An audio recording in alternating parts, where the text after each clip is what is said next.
Hello, everyone. Welcome to the latest episode of Square Triangle. I am Deca, of course, with X and Sharky.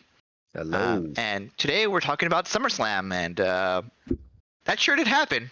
Sure was the pay-per-view that happened. It was a weird card, and a weird pacing to all this, I think, too. But we'll get into it. I think overall, what were you guys' overall thoughts about it? I enjoyed a majority of it.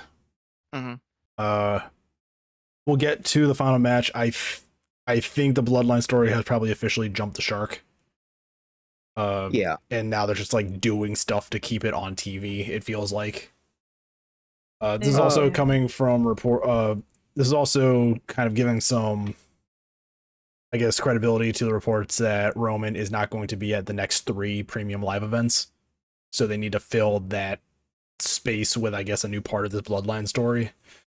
Yeah. But yeah, it's there were some low moments, and we'll get to that match eventually. Yeah.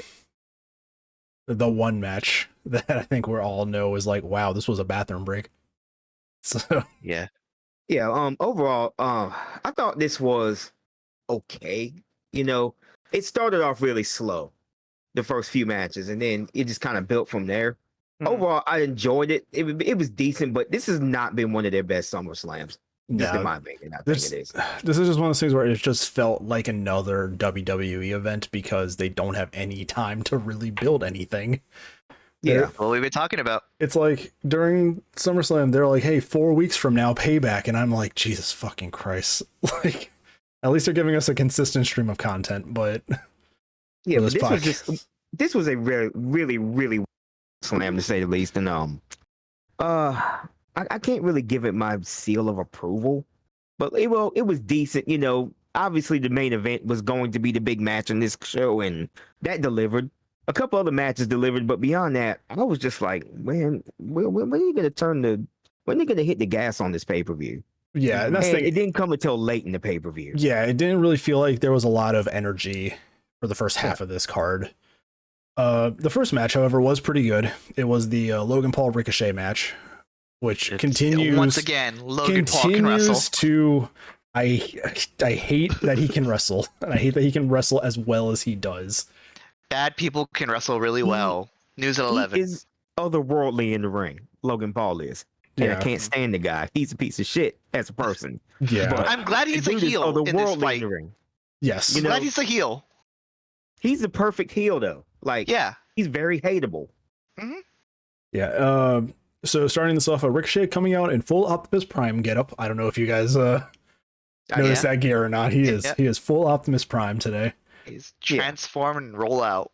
And I mean, this was like Ricochet Prime. Yeah, this was like the first half of this match was just like Ricochet for the most part on the offense, and then you had your pivot to Logan being on the offense. There was just seeing him do a fucking standing moonsault. I'm like, God damn it, Logan Paul! Like, he also did a buckshot lariat to the outside. He did a Ricochet, which was really good. That spot was sick. Like, it was wild. And now I'm like, I'm gonna bet at either All Out or All In. I'm gonna see Hangman do that too, just because it's like I can't be one-upped. How dare I be one-upped by this fucking I'd be surprised if Hangman does that shit off the stage at All In. It did hit Ricochet weird. Great. It looks like he went right into the corner of the barricade though, which I was concerned about. Like, he got hit and like drove right into that corner, and I was like, ooh, that might have not been as smooth as they wanted it to be. And then Logan doing a really good like shoulder check into the corner of the ring, like making it really sound like a good meaty impact too, to kind of give Ricochet an advantage here. And there was he straight up did Nikita Leon's like leg drop. Yeah, Logan Paul did. He straight up like did the splits and then leg dropped. And it's just also, like, him and Ricochet had some references to WrestleMania 18 in there where he did that, and then Ricochet like did the people's moonsault. Yes, they did do that. I forget what it was, but just Ricochet's, I think it was called the detonation kick. Yeah. That he does. It looks so good. Yeah. He did that into a Death Valley driver into the moonsault. And I'm like, shit, they're showing us that Ricochet can still wrestle. Like, It's like we've always known that, or something. He was just never It's given like- a chance to shine, though. That's the Ricochet thing. never stopped being Prince Puma, y'all. Just saying. Yeah. No, he didn't. He's Like, still that he's, fucking he's still good. got that guy. He's still that guy. Yeah, he's still that dude. He really is. There was the really cool spot on the outside with the Spanish fly to Logan.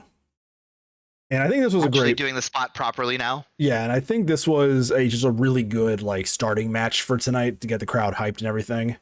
Mhm. I do know that Logan wanted to go on first so he could leave and get to Jake Paul's boxing match, which he did. All the stuff on social media, he showed up in SummerSlam gear.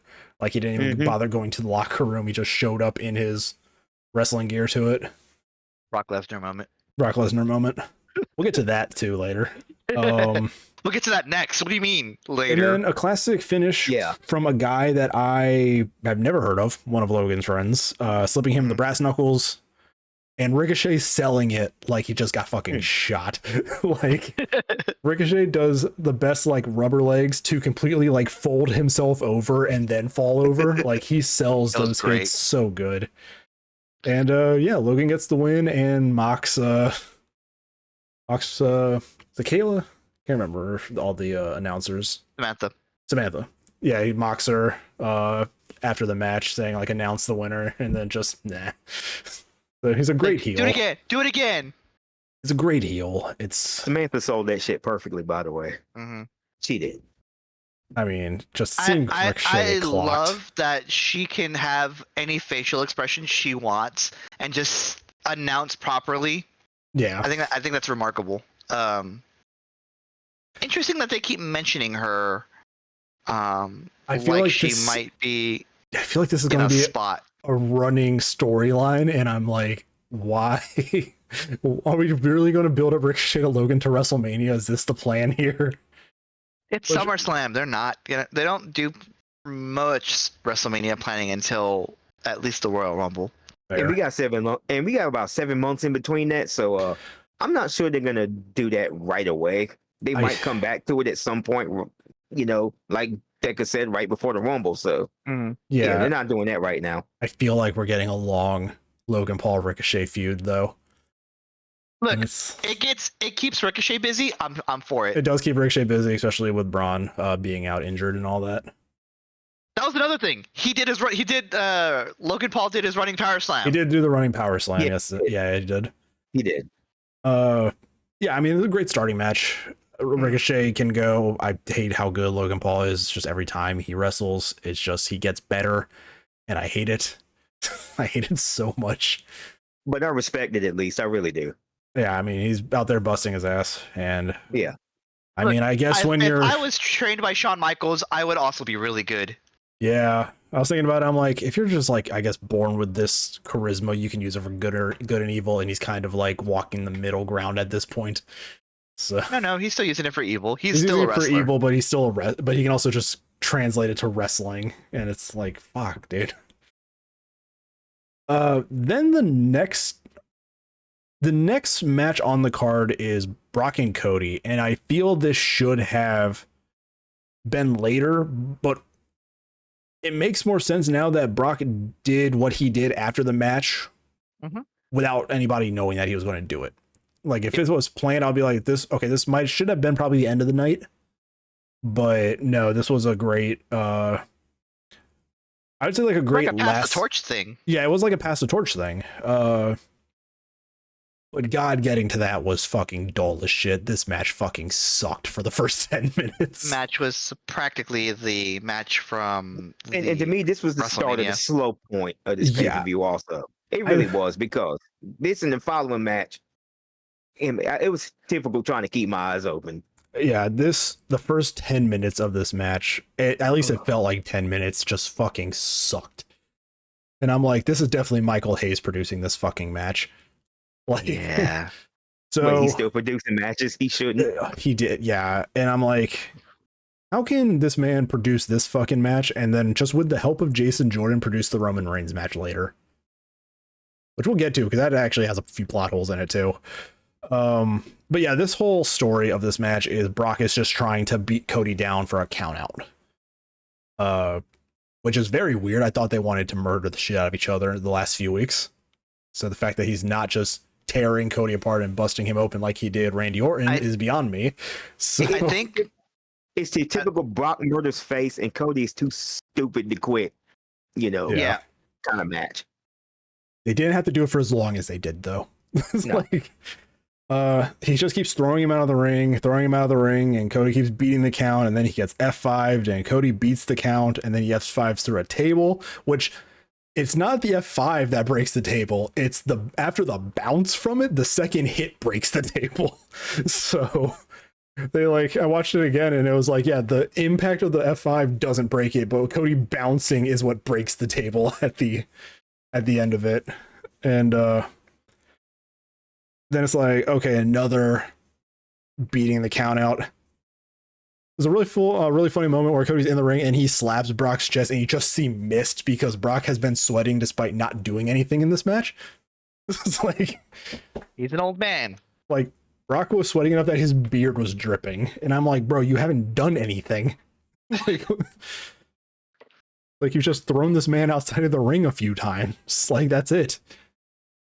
And it's just, they do the whole turnbuckle spot again, where like the cover comes off. It's the second time in a Brock Cody match that the spot has happened.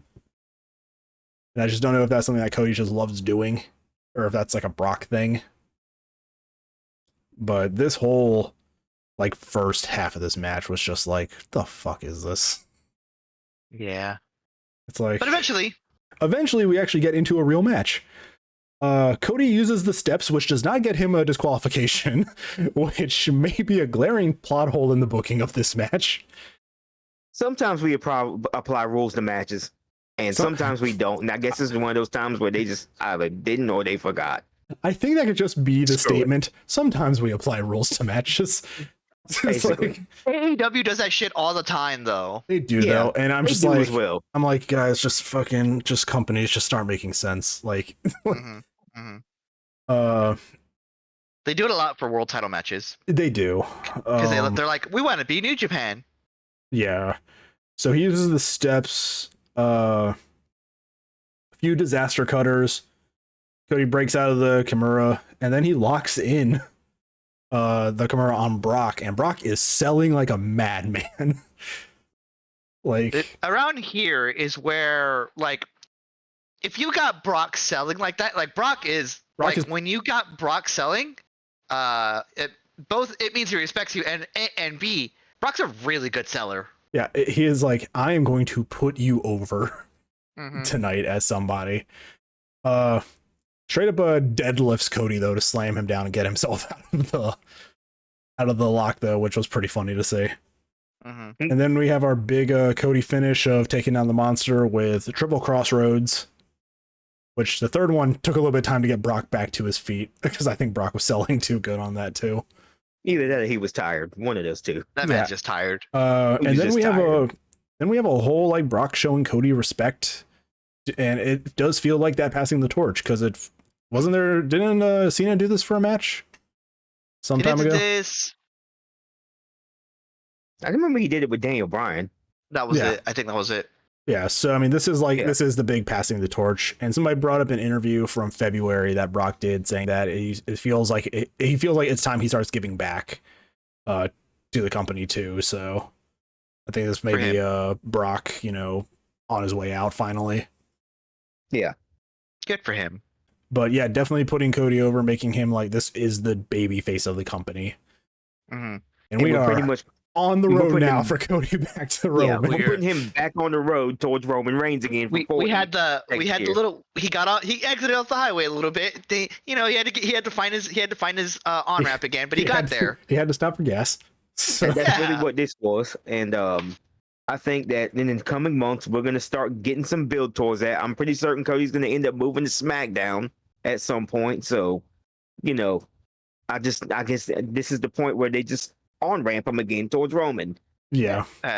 There are zero. I think we get a couple pay-per-views where he's still on Raw. Like the next couple makes 2 or 3 maybe. And then I would be surprised if he was still on Raw by like the Royal Rumble. Yeah. Just who's the feud now though to get him to wherever he goes to Roman? It's He doesn't like need to go. He doesn't need to go to Roman like right now. Right now. no, he doesn't. But No, it's I'm gonna saying be a like couple months. who's next on the block? You know, like Judgment Day again. it's Well, like I did read some rumor that it may or may not be Bray Wyatt, but I'm not sure. oh I don't know god, where they're we go both. with Cody. from here. Neither's gonna come out better. This is what Bray does. Of course not. Like And to be honest, I'm kind of done with it at this point. So Yeah. yeah, it's just If I like had a nickel for every time someone said Bray Wyatt's coming out on XYZ pay per view, I would be rich. yeah. Somebody brought up a hey, it's been what 3 or 4 years since the worst ending to a match on SummerSlam, and it was the fucking Seth Rollins Bray Wyatt Hell in Hell a in a Cell that Cell was match? ended by ref stoppage. It's like, Oh yeah, and everybody hated that. and everybody correctly hated that. It was just so bad. I don't think anybody comes out looking better after Bray. I mean, the fact that LA Knight is still going as strong as he is after that fucking He's the only person that came out Pepsi-sponsored better Pepsi after Bray match. Wyatt. He was the only person that came out better after Bray Wyatt, and now he has this massive following. To be fair, he he's worked big hard now. at that. He Yeah, did. he did. Speaking of that, the LA Knight Battle Royale. We're just gonna call it that because this was just LA Knight. This was just the LA Knight showcase. Yes, it was. And then the big teased return is just Omos, and I'm like, God damn it! Like, are we still fucking doing this? I like Omos. He's gotten better, and I say that, but I'm like, he's a big ass return, and then it's just Omos, and I'm like, guys, I don't think you understand. The people were expecting, somebody else maybe. They were literal about it. Yeah.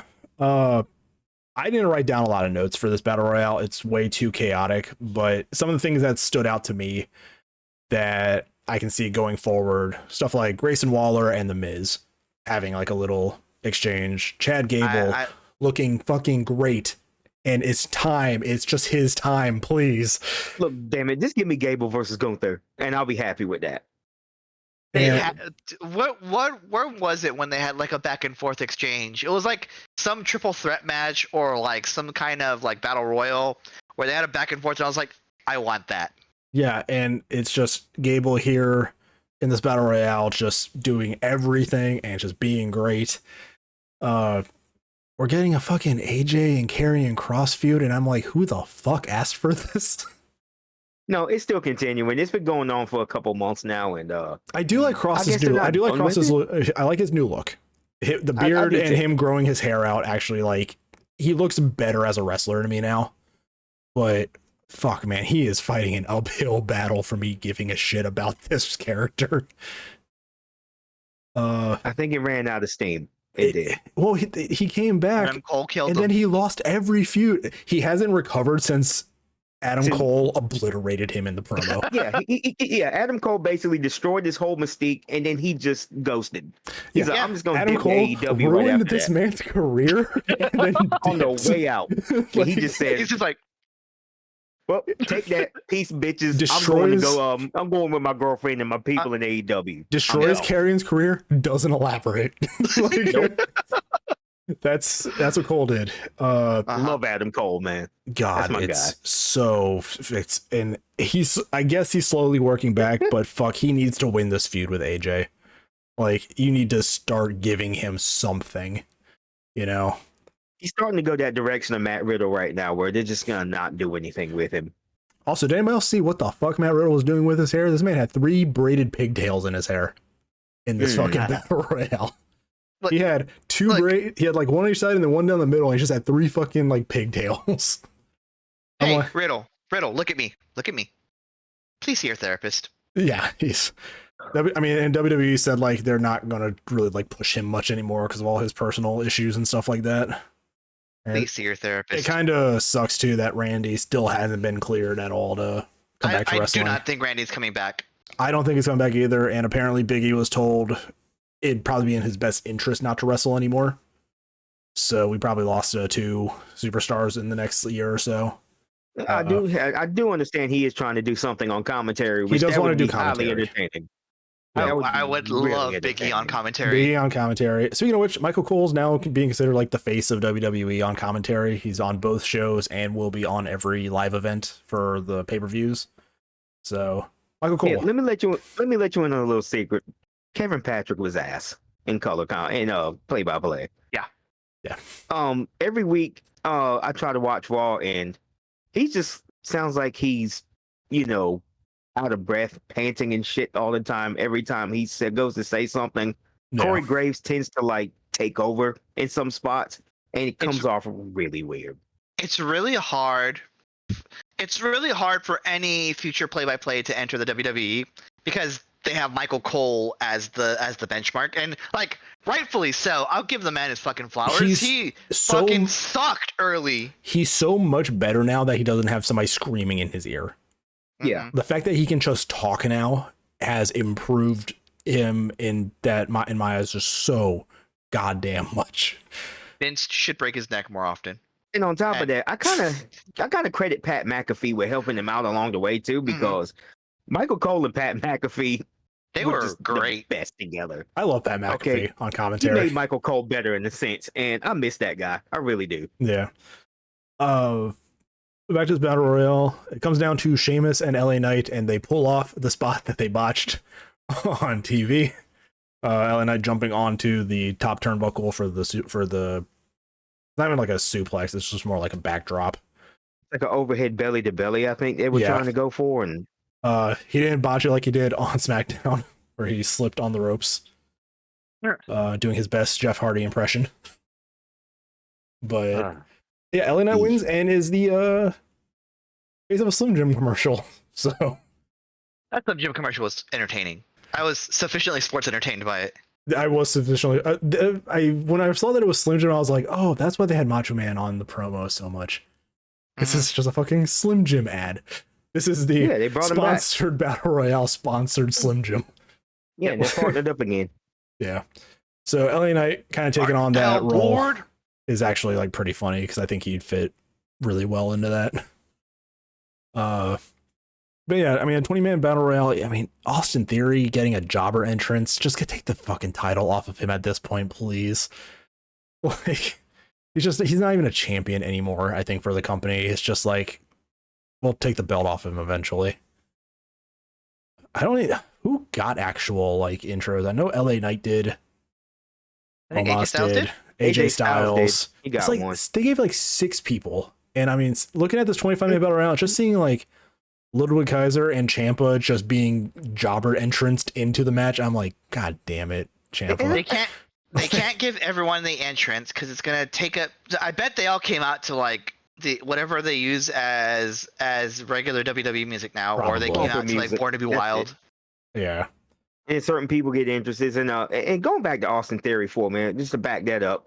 Every single champion, in the last year or so, you just gotta go back to think about it, since Triple H took over as creative. Of all the champions, that have pretty much been featured, the United States champion Austin Theory has just fallen off a cliff. I think the Cena thing damaged him. Yeah. And it's starting to show more and more every day. It's like he's not injured. He's there. He has the belt.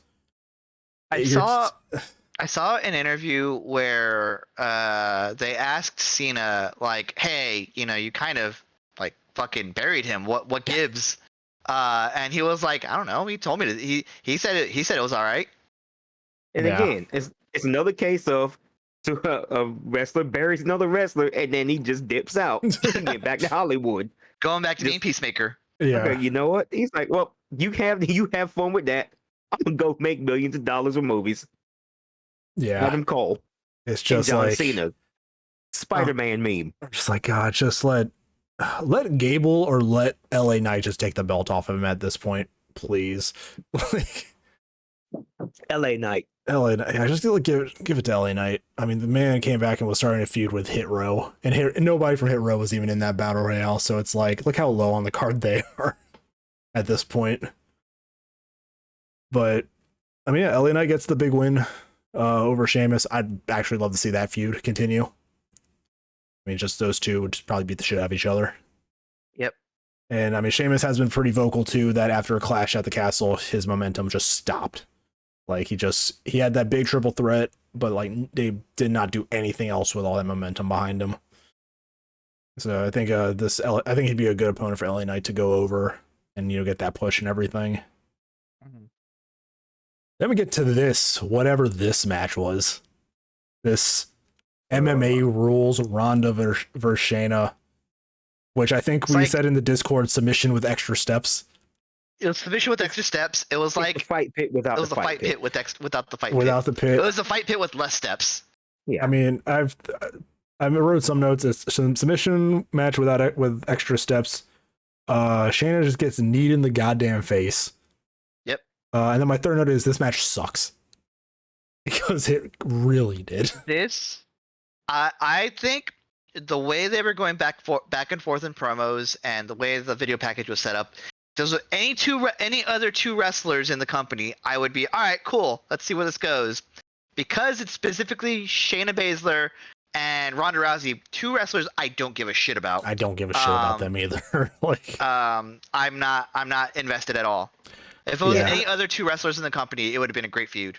Yeah, and on top of that, the worst part is, the video package was really effective. It was really good. It was some thought and some effort put into all of that. And it just got wasted on this match because you could tell the crowd was just confused during the entire match. They didn't know what the hell was going on. They didn't know what the hell the direction this match was. This was all over the place, and you could have just went and got concessions during it. Yeah. And I did.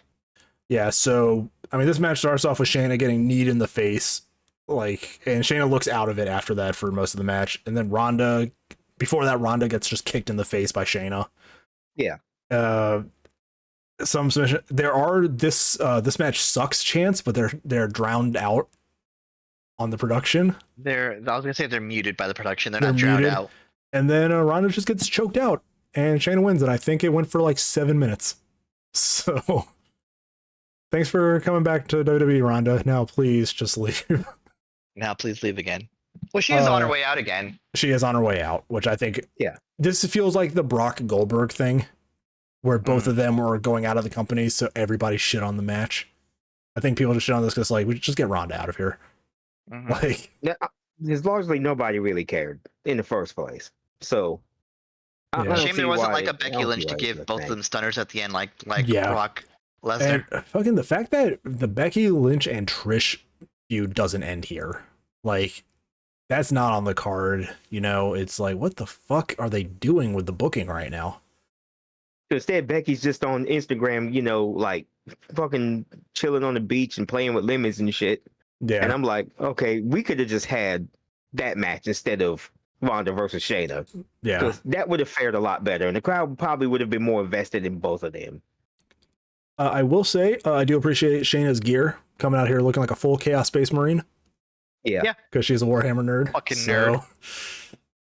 So I thought that was pretty cool. I saw the Chaos Marine eye that had her spade in it, and I was like, oh, I get that reference. I understand that reference. Because I have Warhammer minis that I'm slowly putting together. I will say so far, and I think this is like the halfway point of the pay-per-view at this point, that these matches have been okay to bad. Yes. But the right person has won every single match every so time. far. Yes. There's the thing, the booking has been consistent across who needs to win. And that was one of the few things they were getting right throughout this entire pay-per-view were the winners. And but like I said, this was the slow part of the pay-per-view. At that point, I was like, this pay-per-view is very mid so far. But it does pick up after this match. It does. I believe the next one's the IC match, right? Yes, it is Drew versus Gunther, and I don't know what they're doing with Drew at this point. He's just been on a losing streak. He comes back. He was going up against Gunther. What do you want? I mean, he comes back to this huge fanfare and then just loses with his balls on the ropes. So, I mean, I'm happy that Gunther is probably going to break a record. He's been holding on to it. He's been a month. He's been a great IC. Another 30 or so odd days, and then he breaks a record, and that's when he loses. A great champion though. He's deserved it. I just wish they had a different line of people to feed to him. That didn't hurt Mystique's. I don't think this hurts Drew's mystique, actually. I think Drew's a former several-time WWE champion. He's won every title in the company, I think, except the IC belt. Maybe. So I No, think he he can wasn't a afford to take an Continental L here. champion. Oh, Back when he was the That was all baby baby face. faced and shit. oh, that's true. Yeah, As a yeah, heel. yeah. Yeah. Yeah, that's right. The He chosen was one. he was a kid. In a match produced by Abyss, we did call this right. This was just big men slapping meat. Like Yeah. this Just beating the shit out of each other. this was just two guys just beating the shit out of each other. You know, it's your classic European smack fest in the ring. I enjoyed it. Mhm. I was interested. Yeah. That's good. Yeah, just Gunther slapping the Claymore. They're on the top rope slapping each other. And just Gunther having just a power bomb as a finisher, like just a classic move too. I think just it helps too because it's like he's strong enough that a simple power bomb is enough to just put you away. Yeah. Where most people can take multiple power bombs and keep going. Wardlow moment. Yeah, so it's just Gunther definitely just looks stronger. I mean, the finish wasn't as clean as I feel it should be. There is the like push onto the top rope and then hitting the power bomb to retain. Gunther also did a splash in this match. Like the man went to the top rope. It just came right down on Drew McIntyre and pretty good frog splash it looks like. Yeah. But yeah, we're on track for Gunther having over 1,000 days. He's like, No, he's gonna break the honky tonk man's record. He's gonna break the honky tonk 470 something 400 days, something, I yeah. think. okay, he hasn't been for that long. That would have been years. Sorry. Keep getting all these new these long reigns are new to WWE. It's so hard to keep track of things now. It's surprisingly easy to keep track of who's champion at the moment, at least. It is. Yeah. I don't know who the new women's tag titles will be, especially if Sonya Deville is out with injury. Tony and Chelsea, yeah. I think it's just time to retire those fucking belts. It's just time to burn them. Those things are cursed items. Okay, the tag team titles, just burn They've them. been cursed ever since Sasha and Naomi walked out. They've been cursed before They that, put I some- think. It may have been a little bit of a curse, but they put some stank on it as they left. Yeah, they were they just left like, it in, fuck these belts. And every champion after that, either got injured or they had to drop the title for some reason. It's just time to end the women's tag team titles and just get them like a second, get them like an Intercontinental title or United States title, whatever. Just get something other than these belts before somebody else gets hurt. Yeah. Then I think this next match probably has the most storytelling going into it. I mean, the Cody Brock, the Logan Ricochet, like all that has like a story built around it. But I mean, this one is like very classic wrestling. Like this one's a story that's been built for 7 years between these two guys. It is the Finn and Seth match for the World Heavyweight title. Mm-hmm.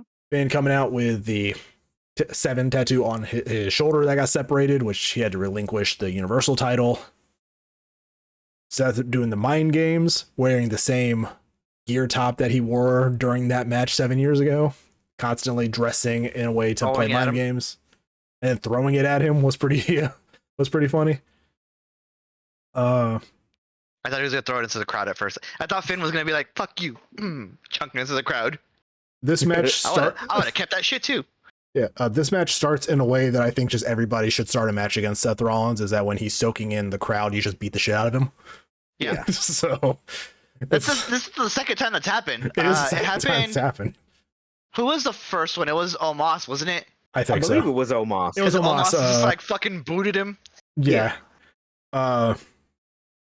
And surprising, there's a lot of mat wrestling at the start of this match. Like Finn is doing a great job trying to fuck up Seth Rollins' shoulder, like carrying into that storytelling that they've had building up to this match.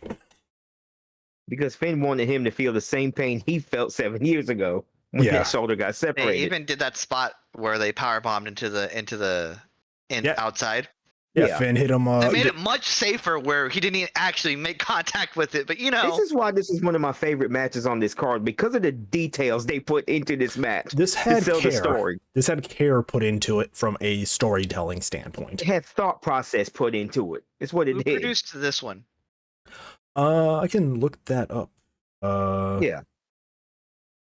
Finn vs. SummerSlam producer.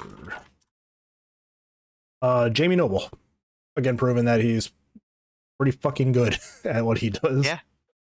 One match When he's not running J&J security. Yeah, I'm wondering, like, we've been talking about, a few of his, I think we talked about a few of his matches over time, and I'll have to check it out. But I think he's done a few matches recently too that we've talked about that were really fucking good. And I think that's what happens when you get people who have actually wrestled into helping set up matches and not just a creative team of TV writers and other things. Speaking I of don't which, mind TV writers doing like promos, but there's a difference when it comes to actual like ring work. Yes. Yeah, just when it comes to ring work, I mean, backstage in both companies, AEW and WWE, you have former wrestlers with a mind for this. I mean, even Bryan Danielson has been, producing some matches and stuff like that. Oh, and WWE just recently brought in Nick Aldis from the NWA and Impact to be a producer in the company also. So it'd be interesting to see what he does as well in some of these matches. All these nuts. All these nuts. But I mean, I just got off work, guys. I don't I care. know. You got off work. I've had to deal with some dumb shit at work. It's just been a day for a few of us. So Yep. Yeah. After all the mat wrestling kind of ends, we get our usual Finn Seth style match. Sling blades, dives, just Pele kicks, like just all the greatest hits from both of these guys. Mm-hmm. And a pedigree, surprisingly, from Seth Rollins. Seth has always teased the pedigree, but he doesn't usually get it hit. He usually gets it countered.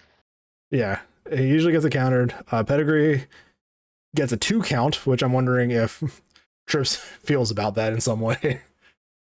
I protected my finisher for 15 years. What the fuck, man? It's weird because Seth actually used that as a finisher for a while he couldn't do the stomp. Mm-hmm. Yeah. We got just a whole like back and forth segment on here. And it's just at a fever pitch where these guys are just beating the shit out of each other, and then they both go down, and then Damian Priest shows up. Mm-hmm. And it's like, okay, where is this story going to go here at the end of this match? And I think Finn's starting to get a little paranoid because Damian Priest is like, no, hit him with it.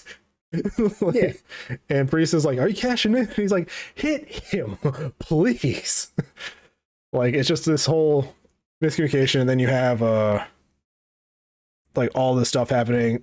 Damian Priest shoves it in.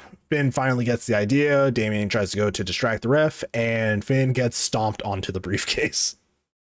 It was a good spot. It was a good spot. It's a great ending. It's a great ending. He gets the finish. He looks at Damian Priest. We get the meme picture of Damian Priest that's been going around of just disappointed Damian Priest, which I appreciate. I don't know. I have a different kind of outlook on that, man, on how that ended, though. It just seems to me like they left something ambiguous here. Like, was Damian really trying to help Finn, or was he hindering him? I just want to find out where that goes on Raw tonight. So my friend suggested it's like Judgment Day is built on take out the guy above you. I mean, they did it with Edge, so yeah, just like Bullet Club was. And ironically, the leader of it is the leader of Judgment Day. Yep. The former leader of Bullet Club. The more things change, the more they stay the same. Mm-hmm, mm-hmm. Yeah, so there you go. Probably going to start seeing the dissolving of the Judgment Day in the coming PLEs. As long as they keep Rhea and I think Rhea and Dom are going to stay together. Rhea and Dirty Dom. That's just money. Dirty Dom and Big Bronson Reed, 2 Vince names that he has given people. Mm-hmm. Yeah, this was a great match. I think it was placed well on the card too.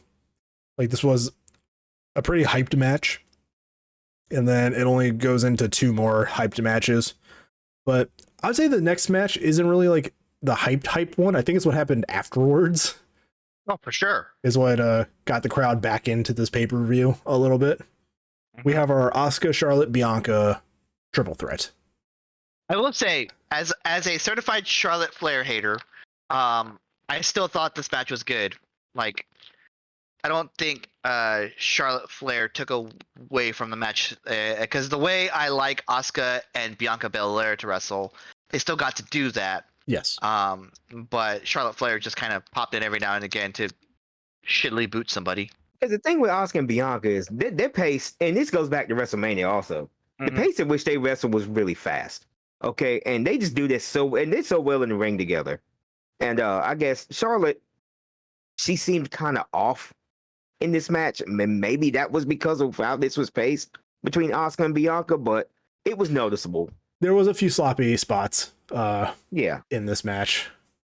And I mean, it's your typical women's triple threat. They have moments of two wrestlers showcasing against each other.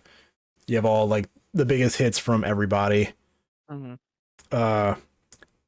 Then we get to the spot there's this whole thing that happens in this match that is very, very perfectly sold by Bianca. She goes over the top. You hear like a sickening crash on the steps, and then she's like holding her knee, just like screaming. So it's like, oh fuck, she's injured. Like that happened. And you're like, oh shit. And then there's like a moment of hesitation in the ring with Charlotte and Asuka, like, oh fuck, we're down a person. Yeah. But then they keep cutting back to Bianca going up the ramp, and you're like, oh, it's a hope spot. Like, she's acting. She's an actor. If they had cut to it she's once, really good at it. If they had cut to her once and then focused back on the ring, but they were like every few things, like focusing back on Bianca, like trying to get up the ramp, like stumbling and all that. It's like, she's not done. She's coming back. Like, and she comes back, and we get a really good finish with a really good camera angle. And Charlotte takes the mist to the face, which comes out very wet. I think Asuka had a lot of that mist in her mouth, because it came out like, it wasn't a mist, it was like just water hitting Asuka in the face. Like a super soaker. It did. Yeah. And that happens while Bianca is locked in the figure four.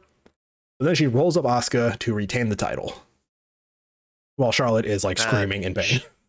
No, Bianca won the title. Bianca won the title. Yeah. That's right. It was another lackluster reign for Asuka. So that's unfortunate. And then during the celebration, Io Sky's music hits, and the crowd goes fucking insane. Yep. Because they know exactly what is about to happen. Oh, of course. She lets Bayley beat the shit out of the two other people, and then she turns the briefcase on Bianca while Bianca's beating the shit out of Bayley. It's a lovely moonsault, as only Io can do. And Io's our new champion after a cash-in. And once again, the right people won. The right people won, and the crowd. Injuries always set up cash-ins. If you hadn't noticed, like Bianca got injured, and it was like, you know what? I wouldn't be surprised if we saw Io at the end of this match, because Bianca's a little limpy right now. Yeah, Bianca was limpy. We're like, put a pin in that real quick. Yeah, yeah. The crowd went fucking nuts. Mm-hmm. Like, I loves Io. Io is over with the crowd. Yeah, it's just like, hey, look. Io's coming in. Yeah, the babyface just won the title. Whoa, Io's cashing in. Yeah. Like, yeah, exactly. That's exactly how that went. And I think it was the performance in Puerto Rico that really did it. Like, they loved her coming into this, but goddamn that match. Like, So yeah, Io is our new women's champion. I'm happy about it. If the rumors are that Kyrie is coming back to WWE, I'd love to see them in a feud with each other. I would just love to see shades of Stardom in other companies where they just beat the shit out of each other. Stardom by name. Michael Cole dropped Stardom by name. Like, I'm pretty sure if Vince was in his ear, he'd probably be like cursing him out. But yeah, Io's come a long way since being in Stardom. So it was awesome. Michael Cole has job security. He doesn't care. And then we have all the TikToks and Twitter videos of the post-match and everything of them backstage, Damage Control with the title. And it's just everybody. It's the far everybody loved that. Io getting a handful of cake before she went into the and And trust me, that woman knew what she was doing. In that moment. Yeah, it's just everybody liked that. That Io is now a champion. Me. So it should be in more interesting couple of months for Io coming up. Yes. If what I think is going to happen, what I think is going to happen, and notice, and if you noticed, they really are trying not to put Asuka in there with her right away, because they could have easily had Asuka retain the title. They could have Asuka retained it, and Io would cash in on her and all that. But they're saving that for later, and that was obvious in this match. If you're telling me at WrestleMania we're just getting a full Joshi style match of Io and Asuka, it's going to just tear the fucking house down. Yep. Just sign me up for that right away. Yep. There was I saw the clip going around on Twitter of one of Io's like moves that she doesn't do in WWE anymore. It's a like front flip off the top turnbuckle into a drop kick. And I was like, God damn, where is this Io? Like, everybody in WWE is just so tied down to the safety. I will say, as a result of that, they generally last much longer. Surprisingly, yeah. Surprised? They're making amazing. efforts. That's it's their amazing. effort. It's amazing how playing it safe keeps you safe, but the matches are just kind of cookie cutter most of the time too. Yeah. Give and take. Then somewhat. This match, main event, the fourth of four of them, according to the live show. I fucking hate that. Here's our I've been four saying main that events this entire tonight. time. Like, that's not how main events work. You don't understand the meaning of the word. You keep saying that word. I don't think it means what you think it means. The plot hole in this one was a tribal combat match, which means that even though it was no disqualification, it could only be Roman and Jay, and then we had two interferences. With special guest stars. And returning. It's like... What was it we said earlier about WWE just ignoring rules sometimes? Yeah. It's just, this is supposed to be... They never really, like, went over the rules of tribal combat. I think they did on TV, but then they did not bother to go back over them on the pay-per-view for reasons, I believe. Jay comes out looking like a goddamn superhero to this crowd. Yeah. Jay looks great. He comes out. The Uso Penitentiary song's back. Like, I think that was this, not their recent theme, but the one before that too, back during the whole New Day feud, because they have gone through a few. He's been using that for a while. Okay. I just haven't heard it in a while. I've always heard them come out to fucking Romans. They come out with Roman, yeah. Yeah. I put my note here. I'm pretty sure that Jay is the Shawn to Jimmy's Jannetty at this point. I think Jimmy Uso he keeps getting in trouble outside of WWE. And Jay's just moved up to being that star now. I mean, to be fair, Jimmy Uso also has a whole wife and things to do, and as far as I know, Jay doesn't. He's Jeff Hardy, but without all of the Jeff Hardy issues. A few of them. A few of them. Yeah, well. A few of them. This match starts kind of slow, but it picks up. This is also Roman's longest singles match, apparently, that I've learned from Twitter, at 36 minutes. So, yeah. And it did kind of feel like that. But there was a lot happening in this match. Mm-hmm. And very early on, it looks like Jay might have fucked up his jaw or a tooth, because he's sitting there trying to work out something in his mouth for the next like 5 minutes. So that might have done something. Jay gets a lot of offense in after a little while. Like, this was a match where Jay looked like he was in control for a good portion of this match going into it.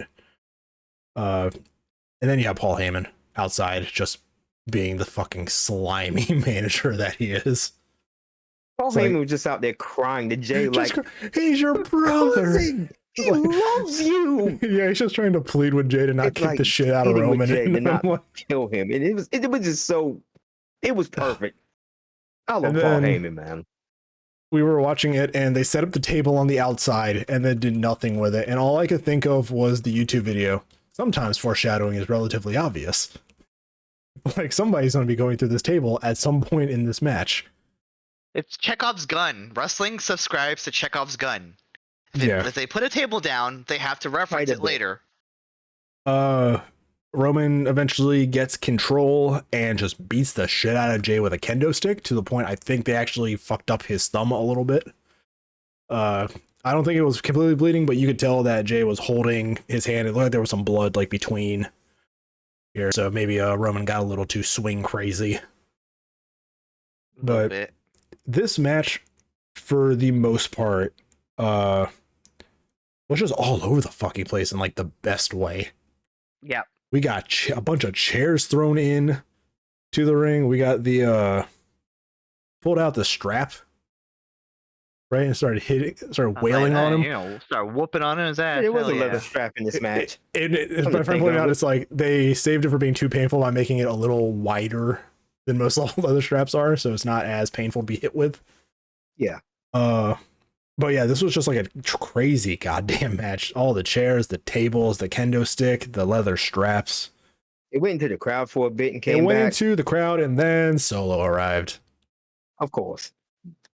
And to be fair, though, I think Jay did take control again because he pulled Solo into the spear and kind of got control back for a bit. And it's just Jay just looking like a goddamn hero in this match, man. Yeah, no, like Jay, if you didn't know Jay Uso was going to be a main event star before this, yes, this is what you see. This is what you get. And it's more and more. Jay spears Roman through the barricade, that usual spot that we have in most Roman matches is somebody goes through that barricade near the timekeepers. That was a cool little callback. He puts Solo through the table, spears Roman, and is going to get the win until somebody pulls him out of the ring. And this is where I feel the Bloodline story has jumped the shark. With special guest star. With returning guest star Jimmy Uso, who turns on his brother after months and months and months of supporting Jay. Why?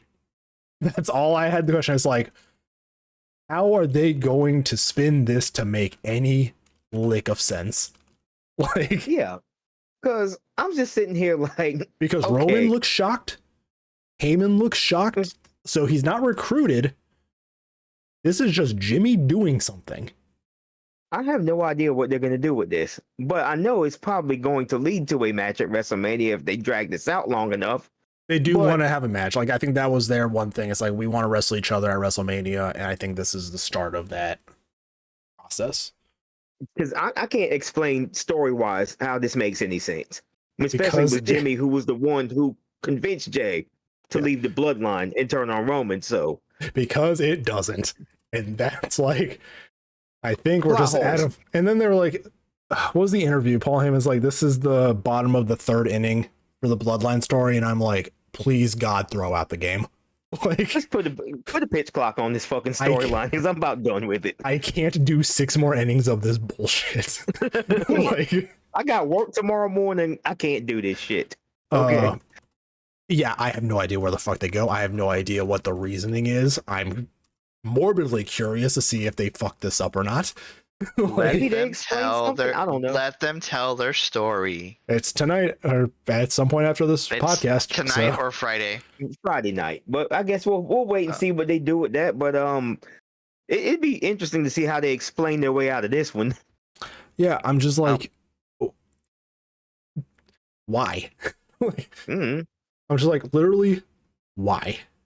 That was the first thing. It's like, I thought back to the story, thought back to all the Bloodline stuff, and I'm like, this doesn't make any sense.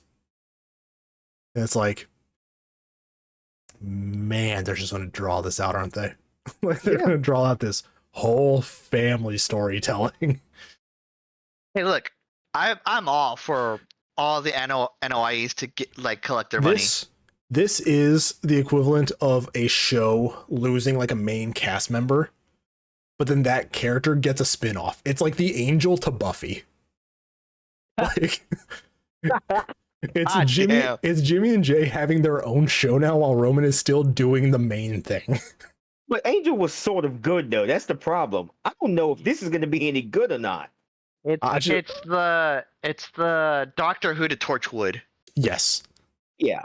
What else can we throw out? It's the SVU to SVU, like, or it's a Law and Order to Law and It's Order. the criminal intent to SVU. Yeah. Yeah, it's just like, okay, let's see where the fuck they go with this. Oh my fucking But god! that's the thing, right? You all want to see where it goes. No, I'm gonna fucking watch. I'm gonna watch clips on Twitter. I'm not gonna watch the goddamn show. Like, Yeah, but the point is you're invested and you want to see where it goes. Is the thing. because as a creative mind, as somebody who likes to write and likes to detail stuff like D&D campaigns, I just want to know how the fuck they shoehorn this in. Like, this is a new challenger approaches. However you try to justify it, buddy, you've lost. They won. Yeah, it's just so now the bloodline. The main story is Roman and Solo, and there's some dissension seemingly there. So now it's whoever Cody goes through to get to his feud again. I want to say that this is me speculating. I don't have any insider information or anything. But I think this is just the Usos' dream match is each other. Yeah. This is them building that up to WrestleMania. Yes, this is them removing themselves from the Roman story now.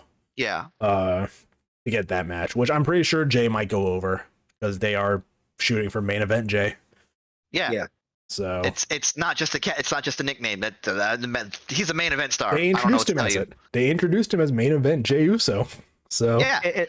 And as far as Roman goes, I kind of maybe see where they maybe go with him versus Solo at some point. But, he's not going to be on TV for a while. So I think they're just skipping right to the Cody buildup with him.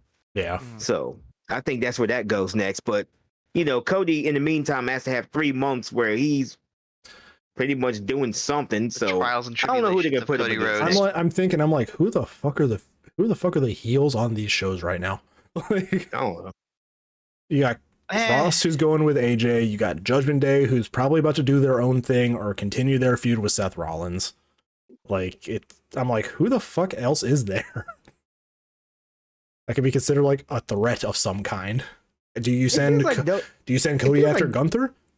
I don't know. It feels like WWE's going through a soft reboot right now. As it should after every 4 months, but they have pay-per-views every month, so. But well, this is one of their big four, so it makes sense to have a soft reboot after this. There was a quote from Michael Cole after the Logan Paul Ricochet match of, "This match was great, but the ending sucked." And that's how I feel about most of these Roman matches. These matches are great, the ending sucks. Yeah. So, yeah, it applies. But I will say once again, like I said, the whole pay-per-view through, the right people won every time. Yes. Like, because what's Jay gonna do with the title right now? Yeah. Exactly. Yeah, it's just I guess we'll see. But favorite match other than the card for you guys? It's a toss-up between the opener and the IC match. It's still Logan Paul versus Ricochet. Yeah. Even after that, incredible Seth Finn match with that amazing ending, I'm still going to say Logan Paul and Ricochet. That was highly entertaining. I thought Seth Finn was really good. I think they're really close. Yeah, out of all these matches, I think I'm going to probably lean to the Seth and Finn match in terms of just storytelling, match structure, the pace of it, like all the in-ring stuff. It just kind of hit every, little. Built a good story. It built a good story, and it had a lot of stuff that made sense going into it too. Mm. So, yeah, I mean, an okay SummerSlam. So it was decent. It got better as time went on. It was an event. But yes, it did get better as time went on. The second half of the show was more top loaded with the big matches and stuff like that. And the high moments, EO's cashing in, the Finn Seth match, the Jey Uso match. So yeah, let's see what the fuck they build to Payback. So 4 weeks to go. 4 weeks. It's 8 WWE episodes, and we have those 2 weeks till All In? One of them is tonight. We have 2 weeks till All In. Yep. Which we are getting FTR 3 and Young Bucks, or the FTR and Young Bucks 3 is going to be good. Which is the perfect stage to do that on. And supposedly getting Joe Punk 4. Yes, Joe Punk 5. I do not count that quarterfinals match as Joe Punk 4. Okay, yeah, we're getting Joe and Punk again. That was an exhibition match at best. We're getting, I believe, Jeff Jarrett versus Grado, who's a British like comedy wrestler on the indies over there. And if huge over there in the UK. Who's huge over there. He has a win over Drew McIntyre on the indies. And if Tony can get the rights to it, the whole stadium is going to be singing Madonna's Like a Prayer, because that's what he comes out to. So I mean, RVD came out to Walk. That was the ECW theme. So yeah, it ain't that hard. Tony Khan's just RVD like versus Jack Perry. Yeah. I think that's this week. Oh, that's Wednesday. That's Wednesday. But he came out last week. Yeah. And yeah, I mean, he came out to. I'm like, God damn it, Tony Khan's sparing no expense on these fucking intro songs. Tony Khan's got that fucking WCW Ted Turner money. He does. So yeah, so we have 2 weeks for All In, 4 weeks for All Out and Payback. Oh fuck, are they the same weekend? I think they're probably a week or so apart. I think so. Give me a second. I'm looking up. Oh no, we might have to double dip episodes. Oh shit. Hold on. Oh no, I get to talk about wrestling with my friends. Payback is September 2nd, and then All Out is September 5th. September 3rd. Oh god, they're the same fucking weekend. Oh damn, we're double dipping. Okay. Thanks, WWE. We'll do a special 4-hour episode of both shows. No, we'll split it up, but it's gonna be like a back-to-back week kind of. Yeah, it's gonna be a back-to-back like session thing, Monday and Tuesday for us on our recording days. Yeah. Oh, so much wrestling. Good thing we don't do a weekly show with all the episodes of the week. It'd be so difficult to keep up with shit.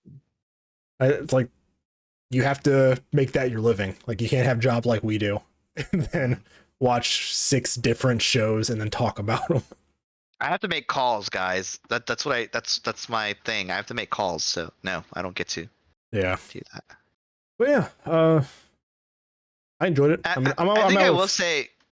will say, with the way that we may be critical on some of the matches here, wrestling's still in a good spot right now. It is in a good spot. It is in a healthy spot. There's a lot of options. The creative side of things has gotten better with Triple H kind of at the helm, even though he is starting to show a little bit of weakness in some areas, like just the general lack of attention on the women's division at SummerSlam, aside from... That's the problem with both WWE and AEW. Tony Khan can't do much better. It's been in kind of a down trend lately, which kind of sucks because there are a lot of great female wrestlers and they all deserve screen time, but there is still...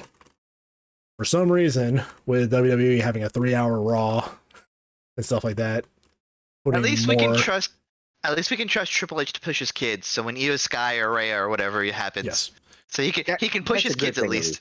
Triple H's kids are taking over right now. Yeah. So, and we're getting a bunch of new shit just all over the place. Like New Japan had a great fucking show over the weekend.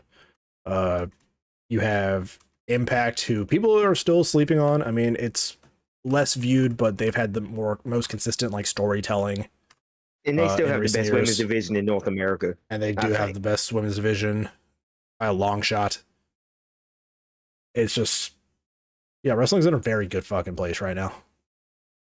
And I'm very thankful for it, because if AEW didn't come around, I don't think this podcast would have started, because I wouldn't have gotten back into wrestling as hard as I did.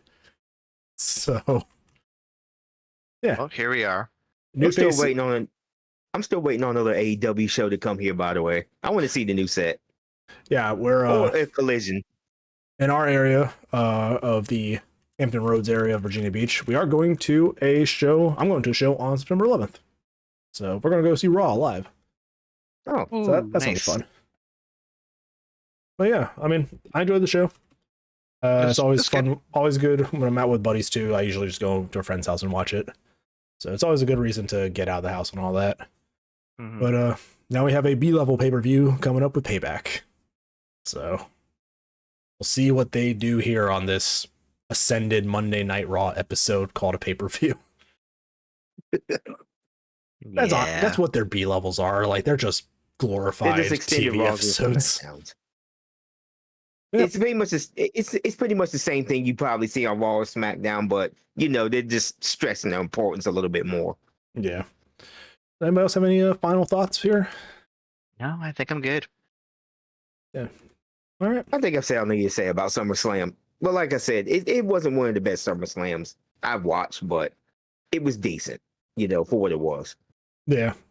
A few low spots, but a lot of the right people winning, which we talked about. The finishes made sense finally. Yep. So, which is something that hasn't happened in the last few years. Some matches just have weird finishes. So, yeah. But yeah, all right, Deck, if you want to take us away. All right. Well, that was that's us.